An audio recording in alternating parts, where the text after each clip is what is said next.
What's up, everybody? Welcome back to another episode of Football Manager 2019 American Dream. So we're doing another post commentary today, and it's just me this time.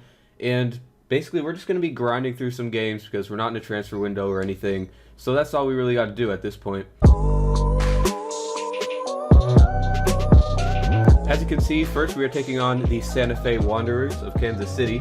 And next in this episode, we got Austin Bold, we got Ventura County, we got Albuquerque, and then we got Fort Worth. So we got the first goal of the game pretty early on, only 2 minutes in. Raul Gonzalez with his second of the season off the Paunesa assist, as per usual. Good header from Gonzalez, just the start we needed. Here's a free kick from them, goes just wide. And our next attack looks like we're trying to play it out from the back here. McBean with a brilliant ball to Franco, and it is 2-0 in the 36th minute. Now, Santa Fe were one of the teams to beat, especially at this stage of the season, so I was expecting a much closer game, and perhaps it could get close. You never know. Anything can happen, especially with 45 minutes plus the rest of this half left. But we are doing a pretty good job so far. Now, here we are just towards the end of the first half. Now we're into the second half, 60th minute. It's a good save from their goalkeeper. We win a corner off of that. Paunesa swings it in. Doesn't really find anyone, but he has another chance and just blocks.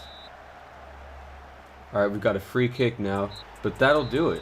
So it's a 2-0 win, both goals coming in the first half. I'm pretty proud of that result. Pretty solid. Those are the results today. Brownsville absolutely destroyed LA Wolves. Props to Hugo for that. That's really going to help us both out. 5-0 win for Brownsville there. And Divs unfortunately drew with West Virginia.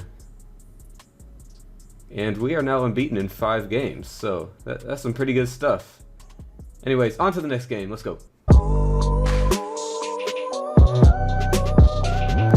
Now it's Austin Bold away. This team is weird. This team is really weird.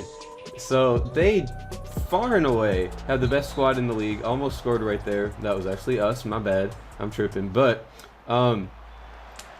they're not doing too well in the league this year.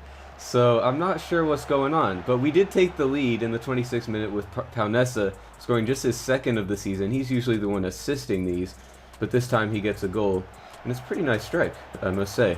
But yeah, again, like their players are easily the best in the league, and as you can see, they equalized pretty quickly. But they never tend to perform very well. I had a feeling, and that feeling turned out to be pretty correct, that now that I'm actually playing them and it's like the game is actually being played live, if you get what I'm saying, rather than just simulated between the AI. Now they're going to really bring out their full potential, their full talent, and that's kind of what happened. It's a 1-1 draw against a team that's in a relegation battle. Not exactly ideal, but again, they do have a very good squad, so I don't know why they're playing so poorly this season. But yeah, here we are talking to McCallum. I don't know what to do with him because he's a really good player. He just doesn't fit into our system because we aren't playing with attacking wingers. We're just playing with, regular left and right midfielders. We got Paunesa on the right now, and I just don't know really what to do with him. I was trying to sell him in the transfer window, but, the teams weren't really offering that much for him. So now I got to deal with the squad because everyone's mad. He's mad, it's kind of a weird situation, but we'll get through it. We just got to figure out something to do with McCallum. I guess we could loan him out. That's definitely another option. Maybe next season we'll switch up our lineup, or Paunesa will get a really good offer and leave or something, and we could work him back into the squad. I don't know. But yeah, right now McCallum is just kind of in limbo. But now we got Ventura County Fusion.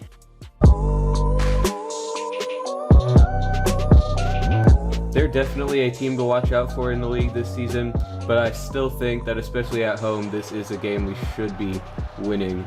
First attack of the game is from them, and they are just running rings around us, just passing it and passing it and passing it, and then eventually they get the shot away from outside the box. That was a really clean strike, I must say, but that has sent us down to third now if the result holds. They're 1-0 up in Oakland, or actually I think we're playing in Berkeley, but anyways, yeah, that was pretty embarrassing for our defense there.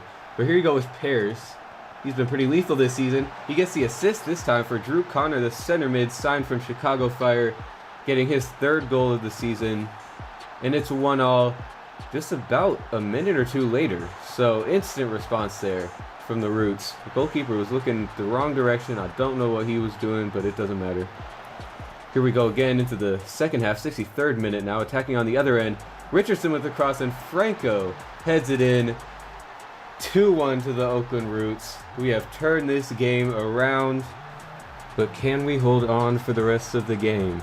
That is the question. There's still about 30 minutes left. Anything can happen. Last chance of the game, 93rd minute. It's a save from their goalkeeper, and that will do it. So it's a 2-1 win for us against VC Fusion. I'd say that's a pretty good and pretty important result, because that's just more opposition that we are pulling away from in the league table. As you can see, we're now up to 2nd. Brownsville won their game 2-0. Ooh, Austin Bold 5-2. All right, here's Gerardo Ayala, someone I'm looking at bringing in January. Just another one of those lower league players that is way too good for their league. But the good news about that is we can sign him for really cheap. So they accepted the offer, but he's interested. Ooh, Seattle and Bethlehem Steel are looking at him, so we definitely got to give him some pretty good perks if we want him to come to our club. So I said preferred position and then our goals for the league. So I'm basically just doing the bare minimum, but I'm just throwing in as many bare minimum things as possible because that tends to work. So yeah, preferred position and role, gonna try to finish top of the league and giving him a big pay raise. That's what we promised, and it looks like he's okay with that. So now into the contract talks, getting rid of appearance fee and unused substitute fee. I just don't really do those. I don't know why, but I just don't. So yeah, now we're working out the contract, and alright, so they want a little bit more than I offered, but there we go. Welcome to the club, eventually.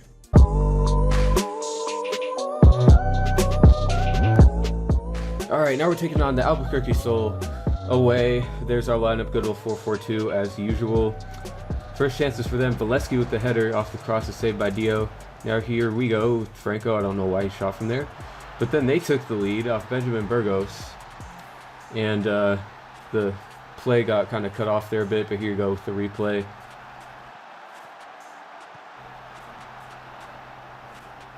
What a strike. What a strike.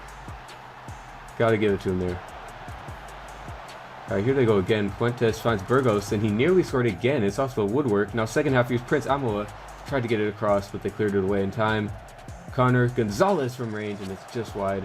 Another chance, Amoa, and it's saved. Looking like one of those games maybe. Paunessa with the cross, finds Franco. But again, the defense is keeping us out. Almost made it 2-0 there, but here we go in the counterattack. Can we get something now? Paunessa. Nope. But we did get a free kick. Didn't get to anybody. But then it looks like it might have gone off the woodwork or just wide from Connor, but that is it. A 1-0 loss. Alright, so now we're taking on Fort Worth. Yet another very important game in today's episode. It's just a pretty important month in terms of the fixtures. So here's the first attack. Dio sends it out to Franco, who finds Paunessa, and then Franco puts it just wide there. Pairs with the chance, and it's saved by the goalkeeper. Now we've got a corner from that. Paunessa swings it in, and the header is again saved by the goalkeeper. Here we go again. Franco with the cross. Paris can't redirect it on target. Bustamante now, no, McBean, and eventually he finds Paris, but it's going to VAR. Let's see what the referee says. It looks like it's gonna count. Gonna take a look at the replay here. Bustamante's cross was blocked. McBean finds Paris though. First time finish. Another angle. Here you can see he's very clearly onside. Alright, Paris with the free kick, just wide. And now they've equalized in the 38th minute. We've had all the chances, but then they just get one, and that's all they needed. They were clinical. Not sure why the goalkeeper was looking in the opposite direction, but anyways, here we go in the second half. It's a good double save by their goalkeeper, and we win a corner out of that. Nothing came from it, though. Here we go, 92nd minute, last chance. Connor de Gonzalez. Paunessa, and there it is. His third goal of the season in the 92nd minute to seal the win over Fort Worth. Gonna show some passion there. So overall, I'd say this was a fairly successful episode. 3 wins, a draw, and a loss. The Albuquerque loss and I guess the Austin Bowl draw weren't exactly ideal. Those weren't games we probably should have been dropping points in. But overall, we got 3 wins out of 5. I'm cool with that. Let's see where we are on the table. We are in 3rd, so we do got to get past ASC San Diego, who just beat LA Wolves. Looks like LA Wolves are just kind of tanking now. But yeah, we are definitely still in this title race. Absolutely. Only 3 points off being outright first. But we're only 1 point behind San Diego, and we have a superior goal difference, so I think we can do it. But yeah, that'll be all for today's episode. It's a shorter episode than some of the previous ones, but we will be back next week, of course. And I'm thinking of sneaking in a special like Wednesday or Thursday midweek episode for you guys at some point. But yeah, that'll be all for today, and I'll see you next time.